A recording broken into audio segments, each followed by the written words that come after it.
Hello and welcome to R for Civil Engineers. This is R Microcourse 1, which focuses on programming concepts and numerical methods. In the last video, I gave you a brief history of computations in civil engineering and made a case for why civil engineers should get back to learning programming tools to exploit the advancements of modern day computational environment. In this video, I'm going to continue to make that case, specifically on learning R. I'm going to give you a few more reasons why civil engineers should learn R, and also talk about a few apprehensions that students have expressed over time when it comes to learning R, and talk about how this course tries to address those issues. Finally, we'll see how to install R on your machine the ChatGPT way. So let's jump right in and learn more about R. So let me start off by telling you what R is. R is a statistical and a programming environment. It is a software that is used to do statistical analysis and programming tasks. It was developed by Robert Gentleman and Rossi Haka in early 90s. The first version of R was released in 1993. So it has over 30 years of development. And this development comes on the back of another commercial program called S that was developed at AT&T Bell Labs, which was later called Lucent Technologies in 1980s. And this was done by John Chambers, a scientist in that lab. R is a free and open source software, which means it is free to use. And also the source code of R is also open. In other words, you can go and tinker with it if you're so inclined. R is maintained by a core team that ensures quality of the product. And also R is updated every 6 months, so bug fixes happen fairly quickly. There are some releases that happen within those 6 months. But there are every 6 months there is a major release of R. R is supported by thousands of people worldwide, and now I should correct myself and say not just people, but also by generative AI tools. Students often ask, well, you want me to learn R, so how can R help me? Well, as civil engineers, R can help your tasks in many different ways. For starters, R is very good at automating routine tasks, and this is better than what you can do on a spreadsheet. You can create input files for more complex models, so you can use R as a preprocessor. You can develop stunning visualizations, including geospatial mapping. So a lot of post-processing of your information that is coming out of canned packages can be done using R. You can analyze data using a variety of techniques, ranging all the way from exploratory graphing, charting, to more advanced analysis. And R gives you a wide range of graphs, a lot more than what a traditional spreadsheet provides to you. R is also got routines to do physically based models, solve physically based models using finite differences, ordinary differential equations, and such. It has got a symbolic calculator, as well as it has got strong support for data-driven modeling, both statistical data-driven modeling, artificial intelligence, and machine learning modeling, as well as Bayesian approaches. So R is also very good if you want to work with modern big data formats such as NetCDF and HDFI. These are some things that you cannot open using a spreadsheet.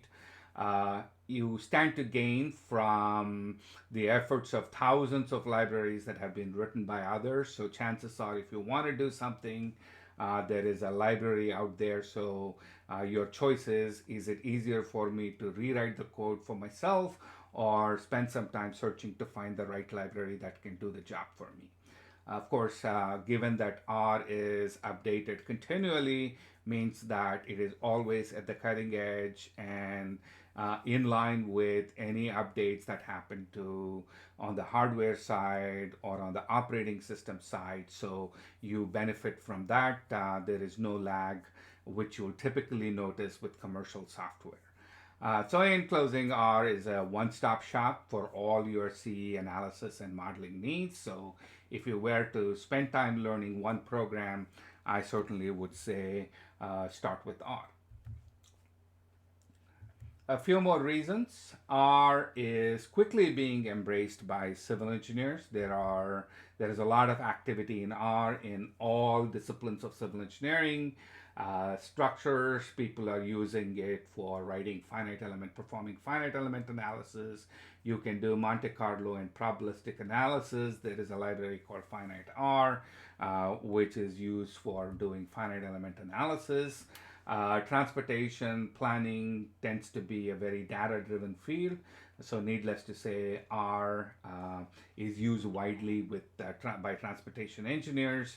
There is SD Plan, which is used for traffic planning. There is Travel R, which is a package for travel demand analysis. But native R by itself can do a lot of probability and statistical modeling that is generally done in transportation sector. Geotechnical engineers not only benefit from some of the tools that I have mentioned in the structures like finite R and such, but they also have some specialized libraries like Geotech R. There is a lot of libraries associated with geoscience, soil classification, and such that can be of use. Hydrology and water resources. Here, the use of R is fairly extensive and it is very well entrenched. That's because, again, hydrology and water resources are a data rich field, so there tends to be a lot of database modeling that's done where R really shines. So, hydrostats is one package to do time series data analysis, for example, but there are many, many more packages of R in the area of hydrology and water resources. Environmental engineering, you can do a lot of things with native R in environmental engineering, like fitting models, like doing things like that, solving analytical solutions. But you've also got some specialized packages such as the EPA Net Reader, which is used for pre-processing and post-processing EPA Net Water Distribution Modeling Program. There are special libraries to perform water quality analysis, trend analysis, and such. And as you can see here, there are several books that are being written. Here I show a small sampling, things ranging from finite element computations in mechanics, which is what you would encounter in fluid mechanics, structural mechanics, soil mechanics, and such. Environmental and ecological statistics with R, spatial data analysis. Although it's used in ecology and agriculture, you can use many of these techniques for transportation and hydrology type applications as well. So, R can help you exploit emerging skills and promote career advancement. In particular, the emerging areas in civil engineering, such as building information modeling, geographic information systems, artificial intelligence and machine learning, as well as big data analytics. All these are transforming the way civil engineers are working, performing analysis and design. So R gives you a set of good tools to understand and explore these emerging skills. One of the things about knowing R is you will be ready to work on challenging and complex interdisciplinary projects. So that is another advantage in that you are not stuck in the rut, as to speak. Your skills can put you, as a valuable member of any team doing large cross-cutting work. Learning R programming or any programming enhances your problem-solving skills. Programming essentially requires you to think logically, map out the steps, and then approach the problem in a systematic manner. Of course, things don't go as planned, so you start to iterate on it and refine your solutions. And this is exactly what we civil engineers do as part of our analysis and design. We start with some preliminary designs, and then we iterate and try to map out and make it better. So programming skills and engineering skills are very similar conceptually. So being a good programmer has some spillover benefits of being a better engineer. Knowing R, of course, makes you, therefore, will make you a better engineer and will enhance your marketability. A recent survey shows that entry level engineers with programming skills make almost 20% more than traditional entry level civil engineers who don't have programming skills or whose computing skills are limited to AutoCAD, spreadsheet, and a few canned packages. So, certainly, there is a financial incentive for you to learn R and programming languages.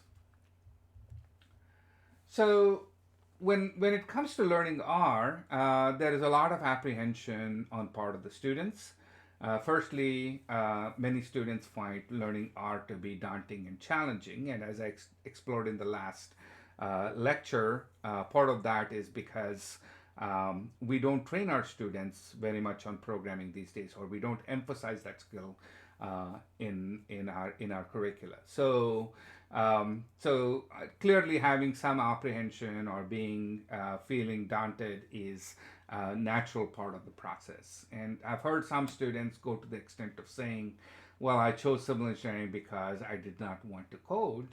And I would say that that is not a very good way to approach civil engineering because we are problem solvers and we are going to embrace technology, cutting edge technology to solve problems and make this world a better place to live. So you really cannot pick and choose in this profession. And as I showed you with history, that we have always embraced technology to make sure that we are providing the best possible service to our clients and to the communities that we serve.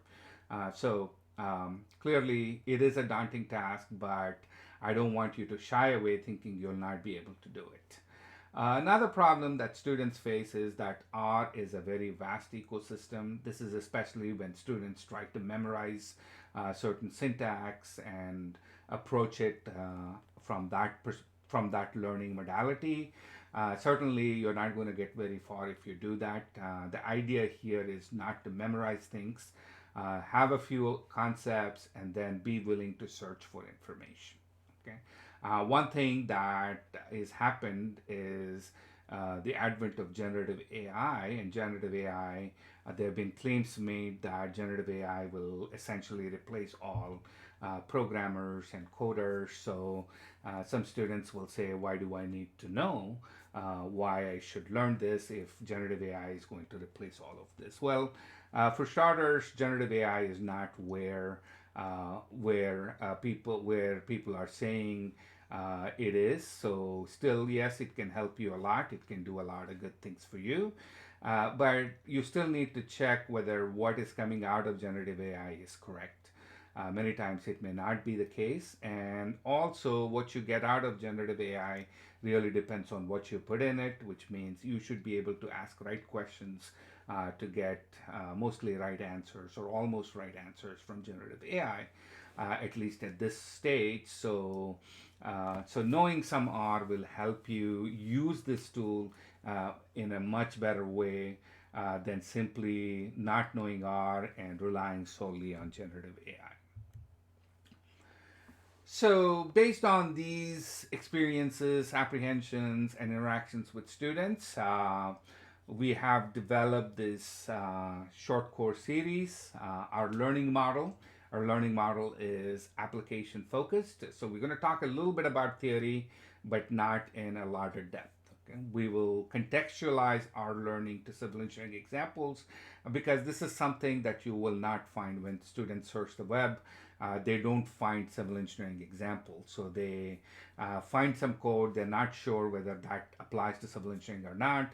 So this kind of tries to fill that gap. We will also embrace technology, so we will look at AI assistants as needed. We will make use of them. We will look at their strengths and limitations. And in due course, you will get to see that knowing a little bit of R will help you get a long way with these AI assistants such as ChatGPT or Microsoft Copilot. than you would otherwise. So the three pieces of software that we'll be using are R, RStudio, and ChatGPT. And our learning, this course is based on three principles. We want it to be newbie friendly. We want it to be contextualized for civil engineers in particular, but it should be, the material should be accessible and understandable to other civil engineers, particularly chemical engineers, mechanical engineers, petroleum engineers, industrial engineers, whose engineering kind of overlaps with, or engineering training overlaps with civil engineering as well. And we want this to be Gen AI assisted. We want to make use of this technology to learn our technology. So I talked about R, and I also said that we'll be using RStudio. So let me talk a little bit about RStudio. RStudio is an interactive development environment to learn R. It not only makes it easy to run R, but it also makes it easy to install libraries. It helps you visualize the values that are stored in various variables, look at plots all in one place. So it also gives you a suite of debugging tools. This is developed by a company called Posit, which used to be called RStudio. Posit has developed several libraries for R, as well as they provide other services and commercial services related to R, so they're very well versed with R. Of course, RStudio doesn't work by itself. You have to install R before you install RStudio. And there are other interactive development environments other than RStudio, but RStudio by far is the most popular IDE and most widely used IDE, so we are going to be making use of RStudio here. So what we need to do to start our journey is kind of install R and RStudio. So to do that, we're going to take the help of ChatGPT. And you can go to your favorite browser, fire up ChatGPT. You may have to sign in, and then ask a question or prompt ChatGPT and ask, how do I install R and RStudio on your operating system? Here I show how to install R and RStudio on Windows, although R and RStudio are available for Mac OS and Linux as well. And then you're going to get a step-by-step guidance from a ChatGPT telling where you can download R, what you need to do to install R, and such. So that directions are pretty straightforward and well documented. So it is essentially pulling things from other websites and distilling it and presenting it to you. So once you install R, you can go and install RStudio, and then again it'll tell you where to go to download, how to install RStudio, and then once you do that, it also asks you to verify the installation, open R and RStudio, and then see how it works, check for the version and stuff. So as I said, this has been very helpful in distilling down the process, and so you can use this outline to do what you want. You can ask for similar prompts if you're on a Mac or on a Linux. I've tried it on Linux, and the output given by ChatGPT works just fine. So as I said, installation is fairly straightforward. It's like downloading an exe file on Windows and then exploding it and setting it up. It's a little bit complicated on Linux, not too much. You just have to install some keys and stuff, and then download and update before you download. So that is again straightforward. Same thing for RStudio. If you're having issues installing RStudio on Linux, I recommend that you use a nightly build, and those seem to work fine. I've had some issues in the past when I downloaded the stable version, which didn't run correctly on my Ubuntu machine, but it did run fine when I changed to a nightly version. So in closing, learning R is beneficial for civil engineers for a wide range of reasons. Installing R and RStudio are fairly easy, especially when it's facilitated by ChatGPT or any other generative AI software. R works on all major platforms, and again, if RStudio is giving you problems, especially on Linux, I recommend that you download uh, a nightly build and try from there. You should have administrative privileges to install the software on your machines. So I hope you will be able to install R. And then there are several other videos on YouTube and other places that you can go if you want additional details. So in the next class, we will start jumping into R and start looking at data structures. Till then, take care, stay safe, and goodbye.